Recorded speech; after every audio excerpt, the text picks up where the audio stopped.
Raider Nation, thank you for joining us on the Only Nation podcast, brought to you by the Raider Ramble. My name is Heidi, but you may know me as Kevlar Prom Dress or even Raider Ladybug. I'm here with Raider Homer and T3 Raider Facts, and we're ready to talk some Raiders football together. Always ready to talk Raider football, and we're getting closer and closer. The schedules are here. The schedules are here. Let's get to it. Today on the show, we'll look at some of the comings and goings of the past week, and then we'll take a look at the 2021 NFL schedule, which has just been released. Vegas will be featured in Week 1 on Monday Night Football. All right, Raider Nation, this is the Only Nation podcast, and we want to hear from the Only Nation. We would love for you to give us a call at 904-701-8667. That's 904-701-8667. You can leave us a voicemail, or you can send us a text. Here's the latest Raider news.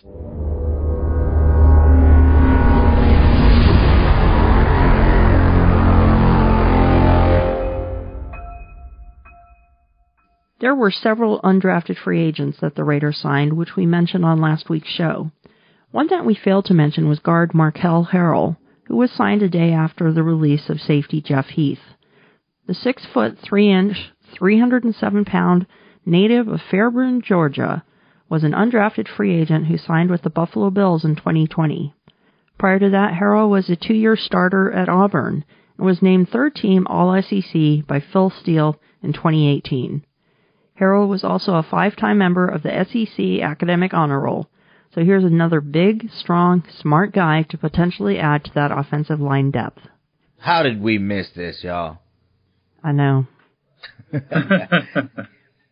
Well, you know what? I mean, I've actually went back and saw him play. I had forgotten that he was not drafted. I was thinking that he had been picked up by someone. I'm actually excited about this pickup, and I think that he has a good chance of making the team as far as depth goes.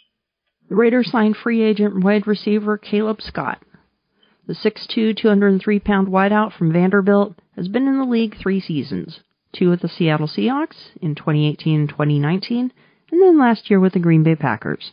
He was originally signed by the Seahawks as an undrafted free agent after the 2018 draft, but has yet to see any actual game action in the NFL.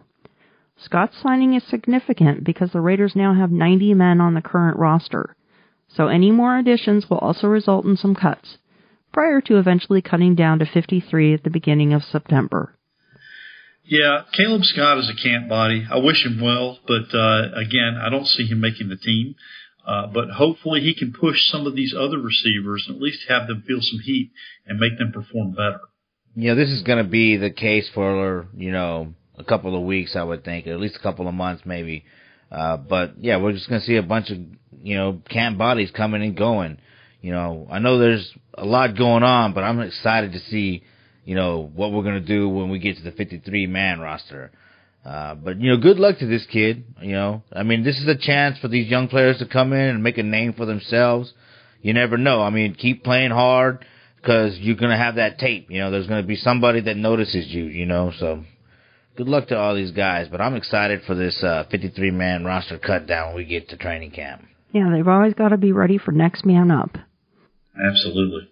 Speaking of the undrafted free agents, reporter Levi Edwards on Raiders.com has put together a great article highlighting the fact that the Raiders may have indeed picked up a couple of gems among the 2021 undrafted free agent class. He reminds us about 2 players on the current Raiders roster who are both starters, and they both turned out pretty well. Fullback Alec Ingold, linebacker Corey Littleton. I wish all these kids, good luck, This is why I do like preseason, though, because here we are talking about these guys. As Raider fans, we're looking to see every move that the Raiders made. We want to know who this person is. We want to see them on the field. I mean, at least there's that. I'm looking forward to preseason, so that's going to be fun. But good luck to all these kids. It's always great to see undrafted free agents who hook on with teams and then years down the road see a couple of these guys actually make it to a Pro Bowl and then maybe even make it to the Hall of Fame. There's a list of several undrafted free agents who have made it into the Hall of Fame, and you never know when it's going to happen and come about. So, Heidi, like you mentioned, it's always next man up, and I'm just looking forward to seeing how these guys that we brought in as UDFAs, how they perform, how they push other guys, and how they might even latch onto the team.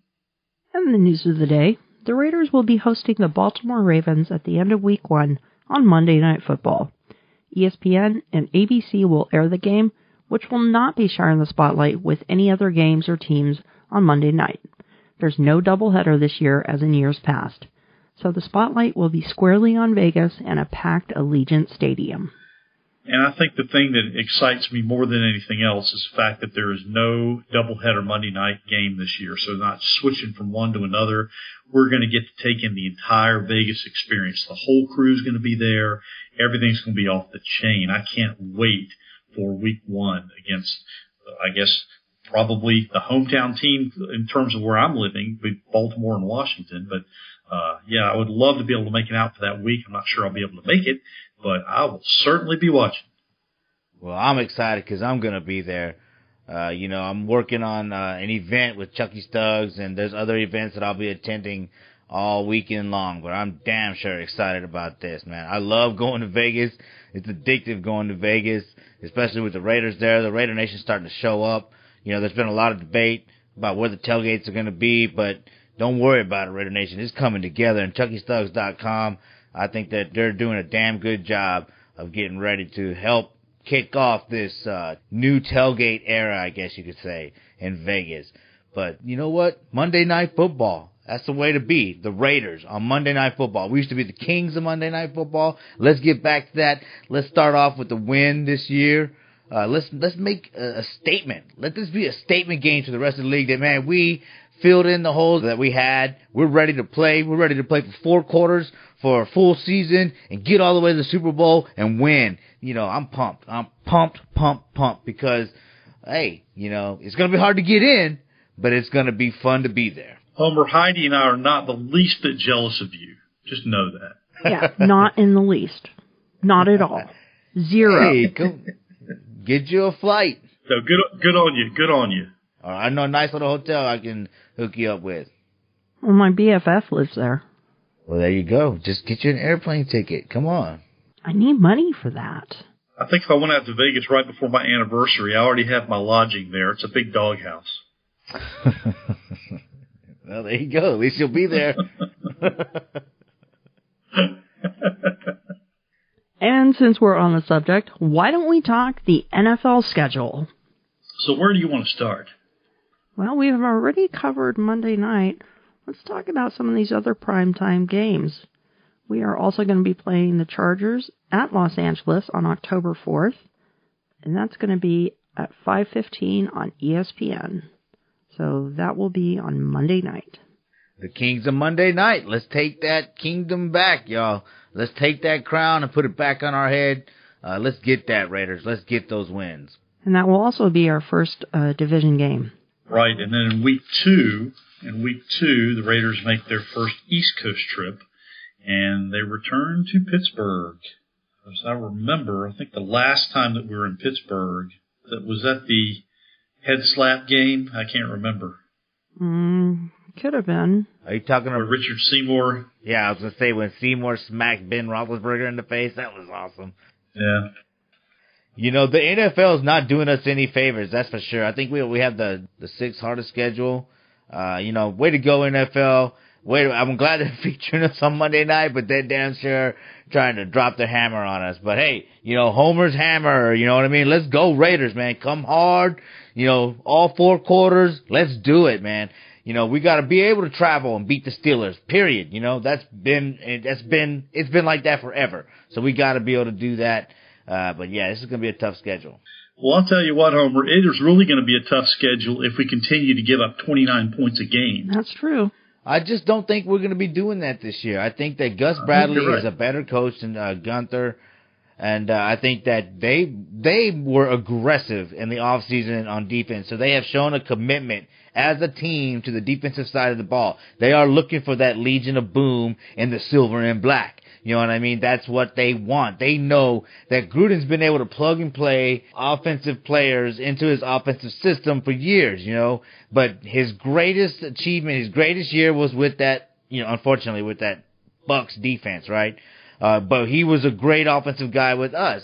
But he had a mediocre defense. Not a mediocre, he had a mid-tier defense But so build that defense and make them super strong. You know, we need a top 10 defense and hopefully top 3.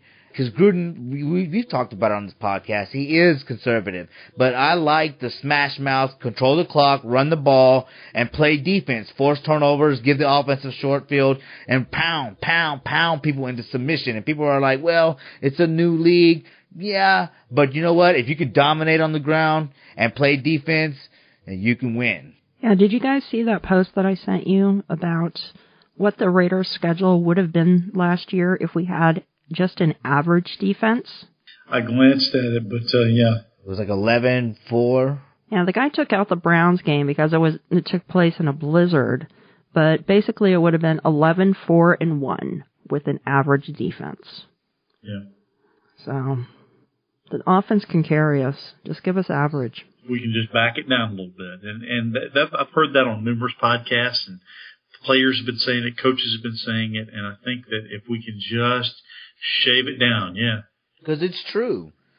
But again, right, so we start off playing playoff teams, you know what I mean? The NFL, man, you know, F you, NFL. The first 2 opponents were playoff teams.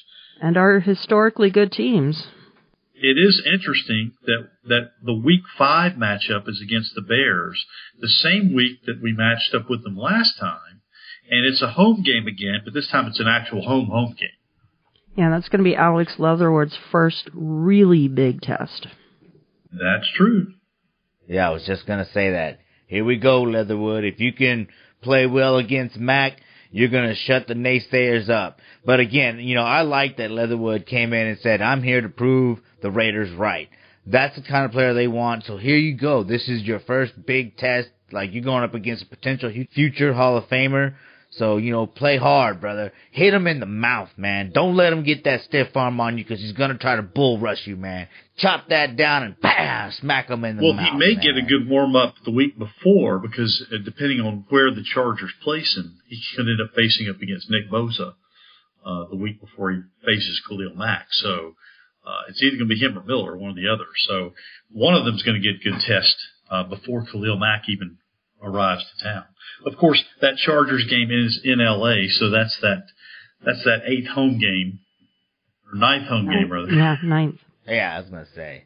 God, we got to get used to this. You know, and the other game I'm super excited about, of course, is the game in Texas, in Arlington.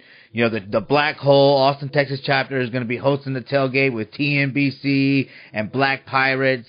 We're looking forward to hosting the compas. We're looking forward to hosting all of Raider Nation. You know, we'll have a broadcast going there. The Raider Homer channel will. So look to see, you know, Raider Puppet there and Oakland Raider Savage. You know, so I'm excited about that one. You know, I love when the Raiders come to Texas because that means all of Raider Nation is coming to Texas, and it's going to be a hell of a good time. I was down in Houston when they played in 2019, and that was just off the chain. People in Houston couldn't believe how Raider Nation turned out. We just took over that whole parking lot. It was packed. I was broadcasting from there. Sweet. So you can find that broadcast on my Facebook page, on my personal Facebook page. That was when I didn't know jack squat. Still learning a lot, you know, but I'm a little bit better than then. Yeah. And then, of course, late in the season, the NFL decided to give us 2 tests right in a row against some good teams in the cold. December 12th, we go to the Chiefs, and the next week, we go to Cleveland. That's going to be a big test. Particularly if that Cleveland game is at night. It could be a Saturday night primetime game. Saturday night in the middle of December in Cleveland. Oh, boy. Hey, you know, I mean, we got to win these games, though. You know, we beat the Chiefs in Arrowhead last year, drove around their damn stadium. So let's do it again. Like I said, get fired up. This is the time to be fired up. These players, man, there's a lot to be excited about, man. Big moves on the defense, solid additions on the offense. You know, John Brown, I think, is a great addition. The more and more I think about it, that guy is a polished route runner, solid hands, and a good deep threat. And, you know, he wanted to be here. So he likes Gruden's system. He was paying attention to Gruden's system. I mean, we could just keep going over, but I'm excited. You know, this is it's on the road. It's going to be cold. Well, we better win these games so that we can have the playoff games at home. And 3 of the last 5 games of the season are against division opponents. You've got the Kansas City game in the middle of December. That kicks it off at week 14. Then we play at Cleveland, and then home against Denver, at Indy, which will be indoors, and then at home against the Chargers. Get it done. So no cold weather games in the last 3 weeks of the season. Got to get it done. Get her done. Right. Get it done. All right, T3, why don't we transition to another Heidi's High Five? And now it's time for another Heidi's High Five.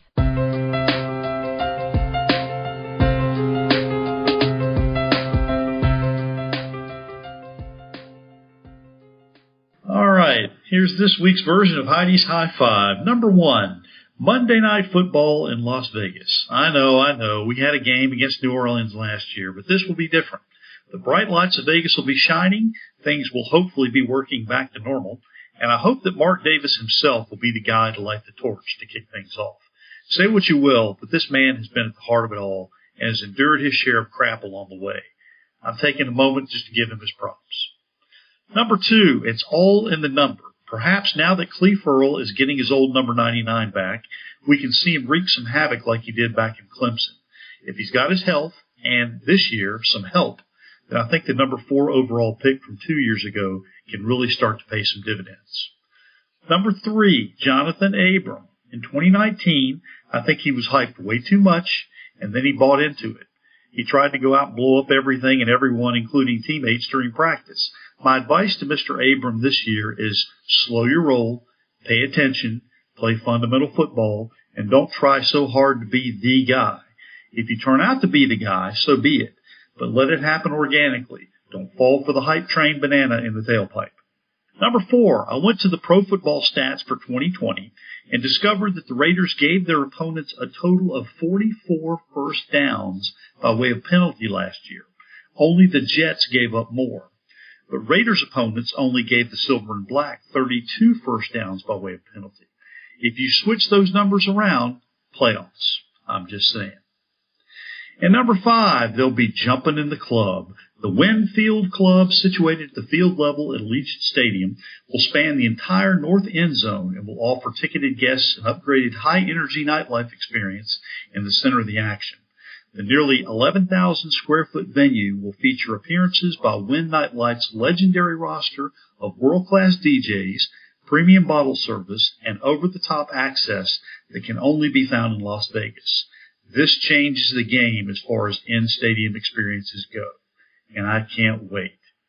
And that is this week's version of Heidi's High Five. So if Mark Davis lights the torch, do you think he'll go straight to the bar? He might bring the bar with him. I agree with you about Mark Davis lighting the torch. The man has been at the heart of it all, and he has been the soul of this relocation to Vegas, which Al Davis would have supported. I know that might not be popular to hear, but he would have. He loved Vegas. He would have moved if he had the same opportunity. All I can say is, anybody been paying attention to the A's? Yeah, I was just going to say. Oakland does not want a professional sports team, and they have done their best to chase all of them off. And they've been successful twice. Good chance they're going to be successful 3 times. Raiders leaving Oakland was not on Mark Davis. That was on Oakland. Maybe they could have come back to the bargaining table a little bit more, but they didn't want us. They wouldn't have given us a stadium, and they just plain didn't want us. They don't want anyone, for whatever reason. And, you kind of stole my thunder on this. I was going to mention that. I love the city of Oakland. I love the fans out there. I love the Warriors, the A's, the Raiders, followed them for many, many years.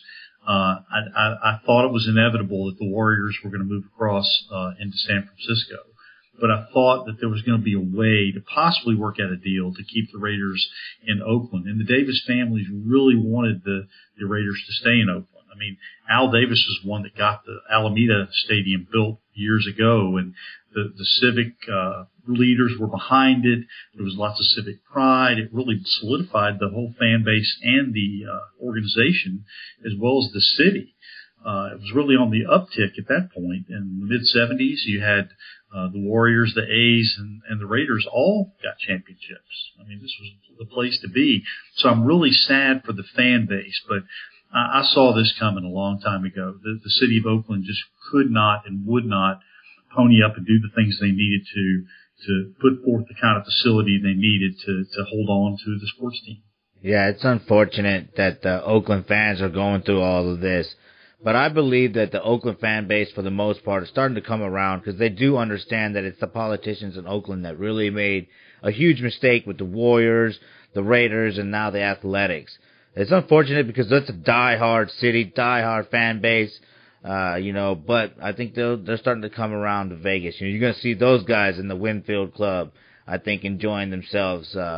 Because, if one place is okay for them to go, in my mind, it's Vegas, right? That's where everybody travels. And Al Davis, yeah, he had his birthday parties there every year. You know what I mean? So he did love that city. And he definitely wanted to, have this type of stadium and this type of revenue, right? Because now the Raiders are worth like $3 billion, Like, this is a great move for Mark Davis. A lot of people like to clown him. I've been a big fan of him. I know that he, a lot of people, the rumors are that he wasn't always in the war room or, a big part of the team, but I think that he admitted that he knew, as he said, what he doesn't know. And he's gone to the football minds, and you can say what you want to say about Gruden and Mayock, but he's letting those guys make decisions, and he's staying out of the way, and he's doing his job as an owner. Now he owns the Aces. So it's a great job, Mark Davis, and hell yeah, light that torch. Trying to think if there was anything else to say. Yeah, Jonathan Abram, calm down. Quit hurting yourself. Quit hurting your teammates. Quit hurting your teammates. Quit hurting your team. Just calm down. Learn how to tackle. Learn how to pass coverage. Just say when Abram came in 2019, people were hyping him up already, and he really bought into it. He had too much swagger at the beginning. I think people bought into that. He bought into that. And all of a sudden, when Arnett came in last year, I think he and Arnett were almost trying to have a competition between themselves to see who could blow up the most guys. And they ended up hurting themselves. And Homer, do you have something to say? Yeah, I think that they did put Jonathan Abram on notice, They brought in a bunch of safeties that are going to be pretty good ball players, I believe. So I think he got the message, and he's going to settle down. I think he will settle down. But, yeah, we could use this kid, though. But, yeah, he can't be hurting himself. And, like, when he slid into the camera, I think it was Monday, the first game, and he was almost not, I think he knocked himself out. That can't happen. Heidi says it all the time, and we all know that Gruden loves that when his players are available. So he has to be available. So now it's back. Homer's hammer. Faster than Henry Ruggs, more powerful than Bo Jackson on Tecmo Bowl, able to leap tall social media trolls in a single bound. Look, there in the toolbox. It's a nail. Nailed it. It's a screwdriver. No, it's Homer's hammer.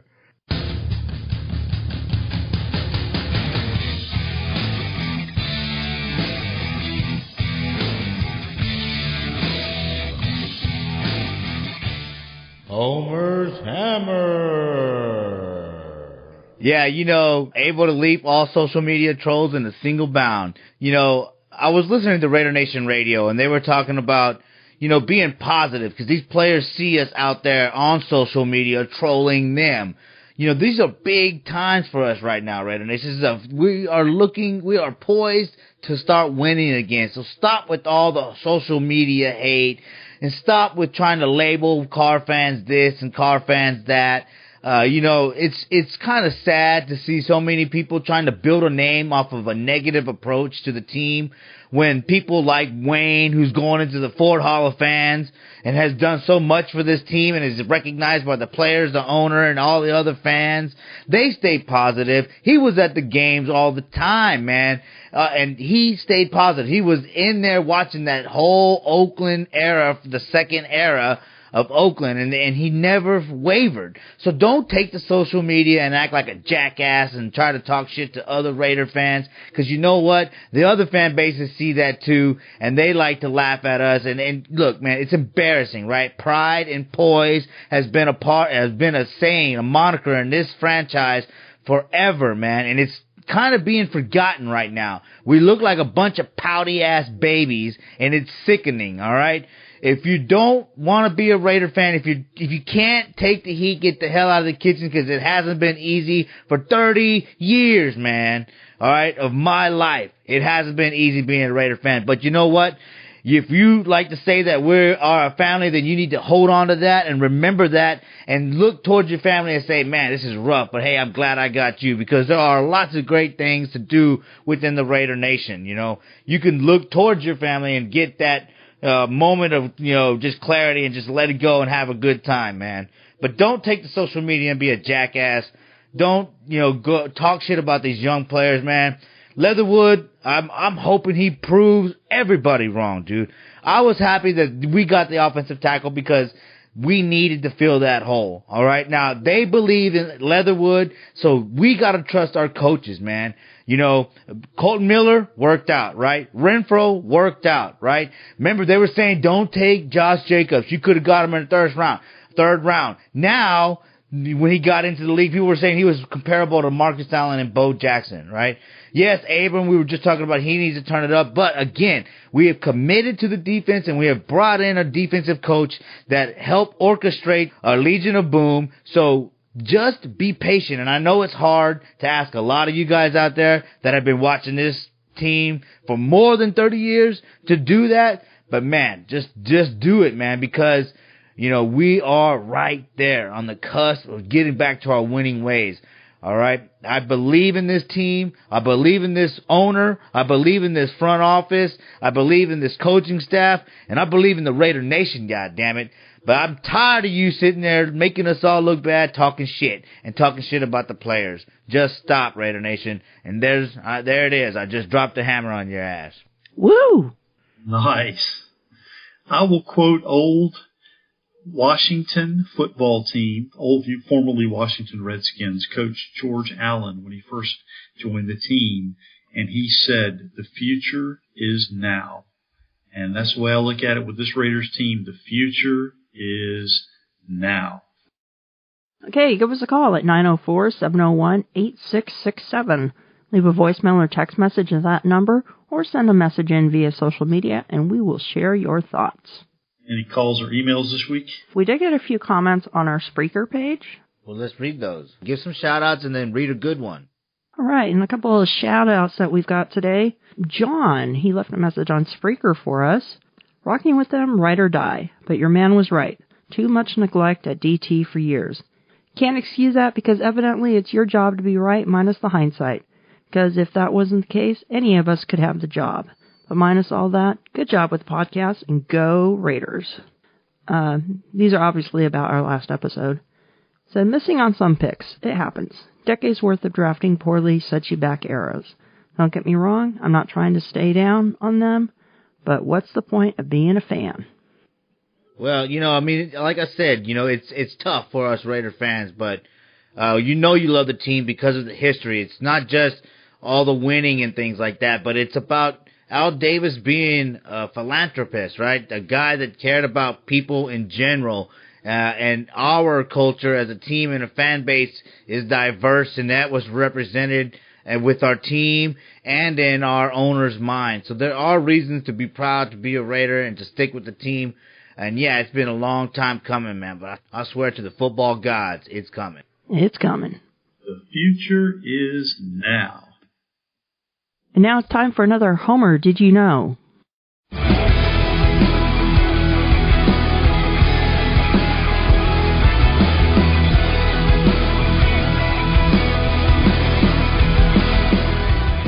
Hey Homer, did you know? All right, it's time for another edition of Hey Homer, Did You Know? In this segment, I will ask Homer and Heidi and the rest of our listening audience a Raiders-related question with 3 possible answers to choose from. It's multiple choice, so just give it your best guess. So here it goes. Here is this week's question. Taking a look at schedules, I went all the way back to the year 1990 and looked at week 1 for the Raiders for each of the past 31 years. Which team has made the most week 1 trips to visit the Raiders since 1990? Is it A, Denver, B, Kansas City, or C, San Diego? Homer, I'm going to let you go first. I'm going to say A, Denver. Heidi, what's your guess? Yeah, I got to go with A as well, Denver. The correct answer is C, San Diego. Since 1990... There's no team in San Diego. Well, remember, Wah, wah, San Diego was up until the last time that they played. Because the last time that they made a trip was in the year 2012. They were in San Diego. So going all the way back to 1990, San Diego is the correct answer with 5 trips to visit the Raiders. Denver has made 3 trips since 1990 to start in week 1. And here's the amazing thing. Kansas City, not a single time since 1990 has Kansas City made a trip to visit the Raiders in week 1. That's because they like to put Kansas City at the end of the season for us. Yep.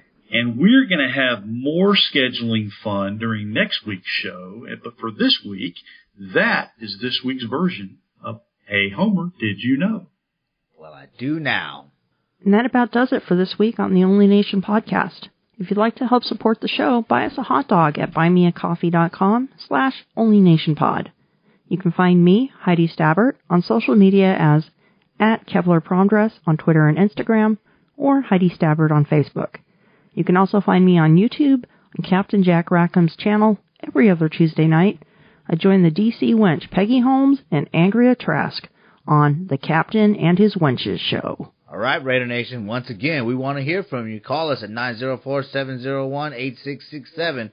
Leave us a voicemail or send us a text message. And shout out to John. Hey, man, share the podcast with your friends and get them to engage with us, man. So keep leaving those comments. You can email us also at onlynationpod@gmail.com. And you can find us both on Twitter and Instagram by going to @onlynationpod. We're also on Facebook and YouTube at the Only Nation Podcast. Be sure to hit like and follow wherever you catch us on social media. Subscribe to us on your favorite podcasting apps and toss us a 5-star review if you think we're up for it. You can also find me, Raider Homer, on social media by going to the Raider Homer channel at buzzsprout.com. There you will find links to all of my social media accounts as well as to my podcast on whatever podcasting apps you listen to. And I want to shout out to Houston Raider Steve, who reached out to me twice over the past week. And I will remind all of you once again how important it is for the growth of this show for us to get your input and your ideas. So send us your name and address so we can send you some free Raider swag. Call us and tell us what you want to know. Throw us an interesting nugget that we can use on one of our upcoming episodes and become a part of what we're doing here. Remember, this is the Only Nation, and we want you to be a part of it. So call us, 904-701-8667. That's 904-701-8667. Call us now and join the Only Nation podcast family. And you can find me on social media, on Twitter at T3_sports703, on YouTube at T3SportsGuy, and on Facebook at Tom, Thom Jones. As always, we look forward to hearing from you. Until next time, everyone, go Raiders. Go Raiders. And now that the schedule's out, just to remind you once again that we are not just a nation, we are the only nation.